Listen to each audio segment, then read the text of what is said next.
Boa tarde. Eu vou falar então um pouco sobre essas novas ferramentas de análise de biodiversidade, de padrões espaciais, que eu venho desenvolvendo aí nos últimos meses, e agora a gente já está com basicamente a versão final disso, e que eu acho que tem uma aplicação ampla não só para pessoas da área de estudos de biodiversidade, mas vocês vão ver que tem algumas ferramentas que podem ser úteis, na verdade, para qualquer área que estuda padrões espaciais de dados. Tá?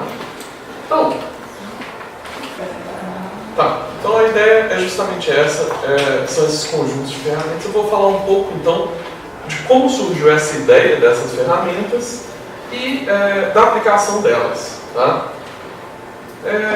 Só pegando em biogeografia, análises macroecológicas e de padrões de biodiversidade espaciais, a gente tem então uma série de artigos sendo publicados com diversos métodos, diversas técnicas de espacialização desses dados e, na verdade, todos esses métodos eles estão muito difusos e espalhados em várias plataformas, vários programas, e isso acaba dificultando muito para o usuário utilizar esses métodos. Eu mesmo, ao longo do meu mestrado, da minha formação, graduação, mestrado, doutorado, acabou que em alguns dos meus artigos eu me deparei com isso.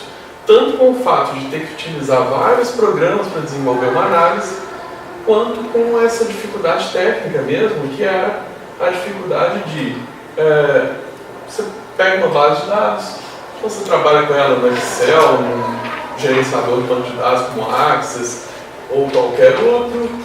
Você faz alguma análise lá no R para fazer alguma análise estatística, depois você tem que espacializar isso num software de GIS e vai e volta em outro programa. E isso toma muito tempo. Toma muito tempo, é uma coisa que gasta tempo, energia, e você tem que usar vários programas numa sequência totalmente exaustiva. Você está fazendo basicamente um trabalho mecânico. Tá? Você não está fazendo nada que uma máquina não possa fazer. Então, pensando, e além disso, outra coisa, como no caso de dois dos artigos do meu mestrado e doutorado, que eu desenvolvi métodos novos, muitas vezes esses métodos acabam ficando esquecidos porque eles são difíceis de serem aplicados, uma vez que eles dependem justamente de uma série de passos que muitas vezes fica difícil para as pessoas executarem. Né? Então, essas coisas podem ser executadas no R? Pode, você pode criar uma rotina no R para fazer isso. Qual que é a grande questão do R? Quando a gente fala em R, uma sequência de comandos, um monte de gente vai ficar muito amedrontado com R. Vai ter um medo do R, né? Porque linha de comando. Mas vai ter outras pessoas que, na verdade, vão falar que sabem muito bem R e que está tudo tranquilo. Quando, na verdade, a maioria dos usuários que fala que sabe R, na verdade está usando R exatamente como qualquer software de estatística com botõezinhos, porque ele só está preenchendo lacunas no script, tá? Então esse usuário não é exatamente um usuário também que domina a linguagem. Então acaba que o R continua sendo um problema para quase todo mundo, tá? E além disso, não é a coisa mais confortável do mundo você ter que ficar digitando parâmetros todas as vezes, você errar uma coisinha no parâmetro para análise não vai rodar, vai ter algum tipo de problema. Então, a ideia que surgiu foi justamente pegar a plataforma dinâmica, Ergo, que é uma plataforma de análise espacial, e desenvolver dentro dela, porque ela tem essa possibilidade, desenvolver uma série de funções de análise espacial de dados. Tá? A plataforma ela tem uma interface visual de fácil utilização, tem, é claro, essa interface de linha de comando, mas esse não é o nosso objetivo. Ela tem disponível para Windows, para Linux e em breve também para Mac. Tá? Então, isso é mais uma possibilidade. Todos os usuários têm como utilizar em seus computadores pessoais. Né? Então, surge a ideia de fazer isso, biodinâmica, que é justamente um conjunto de ferramentas dentro da plataforma dinâmica para uso principalmente de análise de biodiversidade. São, por enquanto, 40 e poucas funções, o número deve crescer, está ainda na versão beta, mas está aumentando o número de funções, a gente está pensando em desenvolver outras, mas vocês vão entender um pouco melhor delas agora. A ideia é justamente facilitar o uso. Então, a gente tem basicamente 3 formas de uso dessas funções. Uma forma que é a forma Wizard, que é uma forma de um tutorial autoguiado, onde você vai lendo aqui como que a análise funciona, vendo as configurações, a bibliografia da análise e preenchendo também os campos que tem que preencher com parâmetros da análise. Uma forma que também é bem simples, você simplesmente puxa a função da biblioteca do Dinâmica para a tela, dá 2 cliques nela e preenche os parâmetros e manda rodar. E a forma mais avançada, que é, você pode pegar várias funções da biblioteca e integrar essas funções em um modelo novo que você mesmo vai construir. Tá? Esse seria o uso mais avançado dessas ferramentas. E qual que é a ideia disso, né? A ideia é, você vai pegar, no caso daquele modelo autoguiado, você pega a função do modelo autoguiado, abre, então você tem esse tutorial que vai te guiar, vai te falar qual que é a bibliografia, te falar como que é a entrada, como que são cada parâmetro na entrada, você preenche todos os campos, ele vai te guiando ao longo desse processo no Wizard, e ao fim, essa análise vai ser rodada. Aqui vocês estão vendo todas as telas, ele funciona bem como uma apresentação do PowerPoint mesmo, e aí a análise é rodada. Quando a análise é rodada, você tem então uma série de resultados no local que você pediu para salvar essa análise, e esses resultados são desde do mais simples e básico, que é raster, tá? Dados rasterizados, até planilhas, então com reportes dos resultados, mapas já pré-prontos com layout básico para a pessoa poder visualizar o dado até mesmo antes de ver o próprio raster, algumas análises internas como análises de classificação e plots estatísticos para alguns parâmetros dependendo da análise que a pessoa está fazendo. Isso tudo sai automático da análise por padrão. Tá? Na outra interface, então, a pessoa vai pegar a função aqui na biblioteca, escolhe a função que vai utilizar, como eu disse, vai arrastar aqui, e essa é a mesma função anterior. Você vê que os parâmetros também têm pequenas descrições, então são bem simples de serem utilizados, você vai preencher. Vocês vão ver aqui ao longo da apresentação que, na verdade, todos esses parâmetros eles são padronizados. Então, se você utilizar uma ou duas funções do Biodinâmica, você vai já entender qual que é a lógica dos dados, como que eles entram nessas funções. E, para o usuário mais avançado, ele pode, então, integrar várias dessas funções do Biodinâmica, inclusive integrando com funções já existentes no Dinâmica, para construir modelos mais complexos. Como nesse caso aqui, um exemplo. Aqui está gerando modelos de distribuição de espécies, tá? Baseados em nicho. Esses modelos criam amostras no padrão que o Biodinâmica utiliza, e essas amostras alimentam diversas análises, como análises de área de endemismo, a soma dos mapas, a pesagem de endemismo, análises de beta-diversidade e análises de diversidade filogenética. Então, todas essas análises estão sendo feitas na sequência de um dado primário, que foi a geração de modelos de distribuição. Tá? Então, esse é um exemplo de um modelo bem simples, que pode ter como função apenas automatizar uma série de processos também. Então, todas as entradas são padronizadas. Então, a gente tem entradas onde você tem uma coluna espécie, a longitude e a latitude, onde você tem, em alguns casos, uma variável de valor contínuo, a nossa variável dependente, a longitude e a latitude, e em alguns casos, em algumas análises, apenas a longitude e a latitude dos pontos, que é o que vai interessar para essas análises.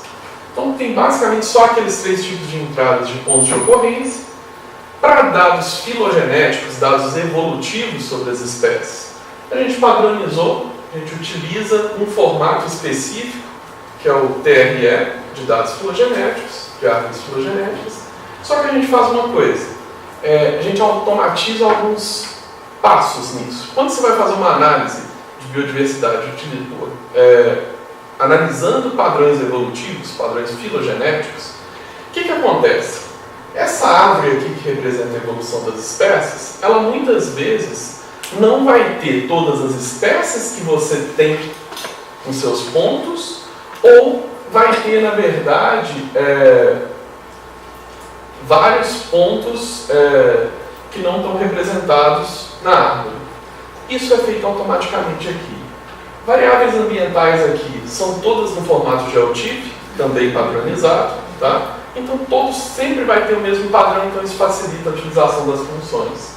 Aqui o que eu tinha falado, no caso quando você tem uma árvore filogenética dessa, ela vai cruzar a sua matriz de ocorrências das espécies com a árvore, então ela vai tirar os ramos da árvore das espécies que não estão presentes no seu banco de dados, e vai fazer o contrário também, tirar os ramos, tirar as ocorrências de espécies que não estão representadas na árvore. Então ela faz automaticamente esse processo, que seria um processo bastante moroso para ser feito. Tá? As saídas também são padronizadas. Geralmente análises de padrões espaciais vão ter saídas em hexágonos, em duas formas de interpolação, mas agora nessa última versão, isso da versão beta, a versão final vai ter mais um padrão de interpolação automático aqui, tá? Dos dados. No caso de dados multidimensionais, como padrão sai um raster RGB, que representa as dimensões, aqui no caso de uma GDM, aqui de uma interpolação de composição de espécies. E uma série de saídas estatísticas, desde gráficos até reportes, também são padronizadas. Então isso facilita a leitura do usuário para ele entender os resultados que ele obteve das análises. A gente está implementando aqui alguns métodos novos. Esse método que eu desenvolvi no meu doutorado, que é um método de interpolação de beta-diversidade, está aplicado lá. Então todos esses passos, que são uma série de passos que a pessoa tinha que tomar justamente utilizando vários softwares de banco de dados, de R, de SIG, agora está tudo automatizado aqui como entrada padrão, você tem esses resultados. Essa análise aqui eu acho bastante interessante mencionar, que é uma dessas análises que fica meio esquecida justamente porque não é muito fácil de executar ela. Essa análise aqui, ela foi desenvolvida em 2007 por esses pesquisadores e ela faz o quê? Ela basicamente pega pontos de ocorrência de espécies, variáveis ambientais e faz uma predição da beta-diversidade, uma predição da variação de composição de espécies no espaço.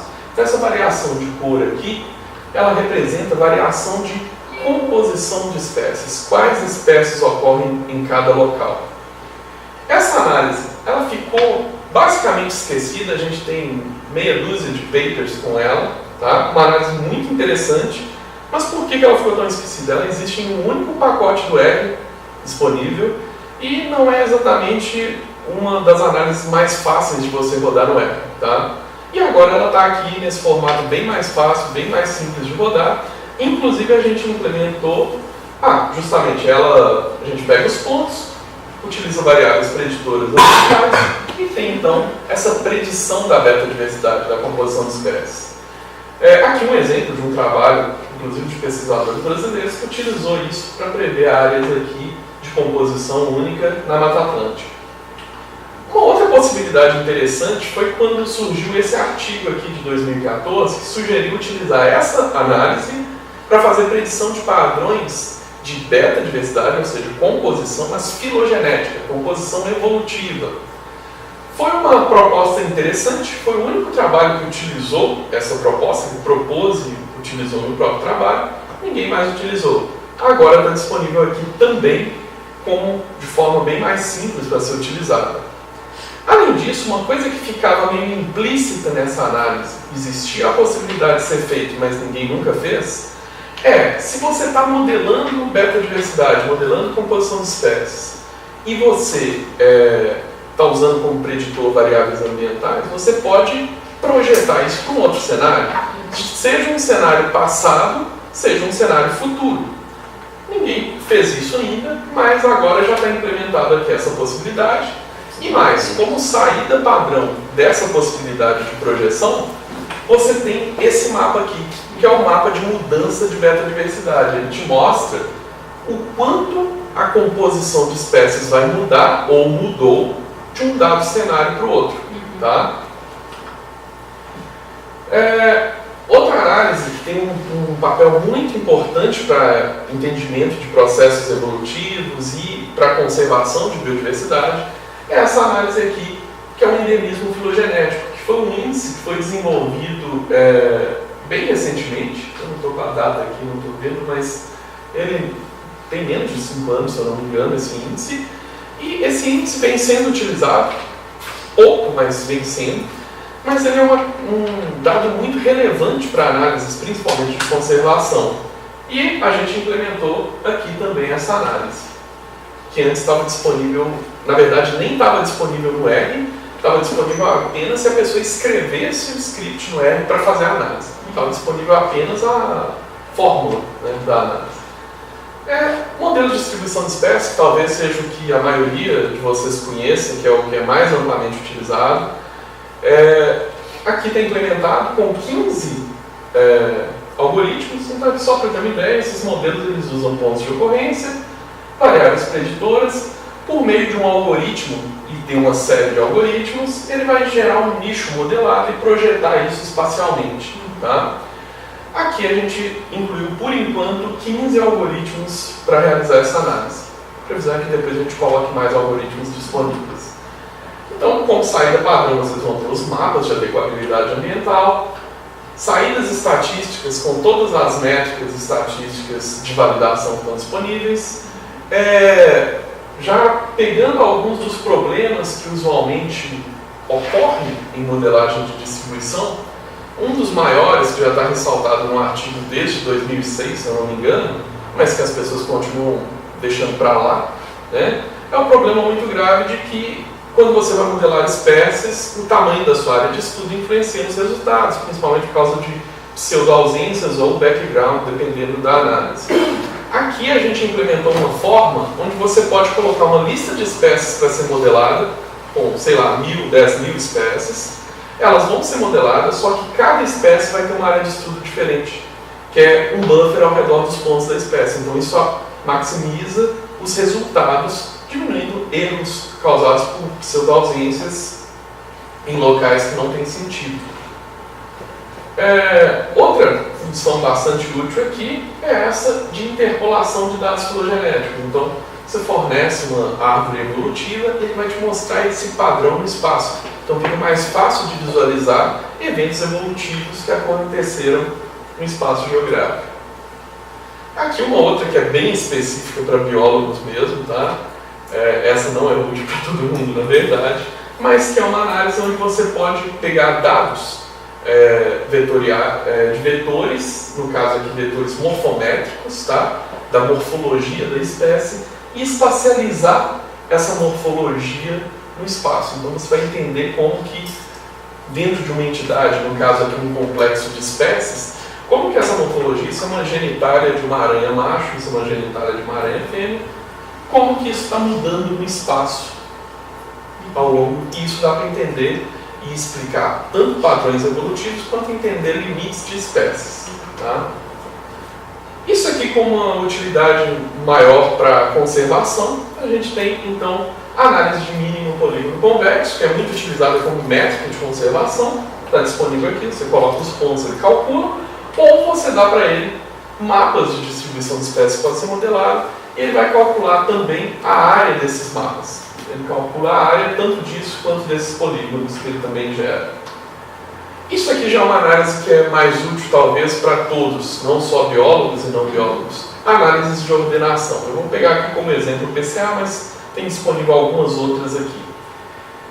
O que basicamente é um PCA? Ele é uma análise de ordenação, ele não testa hipótese, ele apenas reduz a informação. Se você tem um monte de variáveis ambientais, ele vai reduzir isso em poucas dimensões. A gente implementou aqui uma forma que pega isso e rasteriza isso. Então a gente tem mapas de PCA que é muito útil para você entender múltiplas variáveis no espaço ou servir como input dentro dos seus modelos, porque os eixos de uma PCA não têm correlação entre eles. Então já acaba com aquele velho problema da colinearidade entre as variáveis. Aliado a isso, esse tipo de análise existe no R, existe no ArcGIS, existe em vários softwares. A diferença aqui é que a gente colocou disponível a possibilidade de projetar esses eixos da PCA. Que o grande problema da PCA é que ela trabalha com a variância dos dados. Então, ela trabalha com os dados que você está dando para ela. Então, era impossível, por exemplo, se você quer usar aqui variáveis ambientais e usar esses eixos para um modelo de distribuição de espécies, não era muito simples de você pegar isso e conseguir fazer isso para um outro cenário, como um cenário futuro ou passado, para que pudesse usar o modelo em cenários diferentes. Agora aqui, você faz o modelo PCA no presente e projeta ele para o cenário que você quiser. Então aí você vai ter um PCA comparável num outro cenário temporal ou espacial. Tá? Então, essa possibilidade de projetar. Além disso, a gente tem outras 3 análises de ordenação, algumas delas que não testam hipóteses, mas geram eixos que estão mais correlacionados com uma variável do seu interesse. Então, elas podem ser interessantes tanto para variáveis contínuas quanto categóricas. Essas análises são mais incomuns, a gente vê menos na literatura, mas são bastante promissoras, algumas delas até relativamente recentes.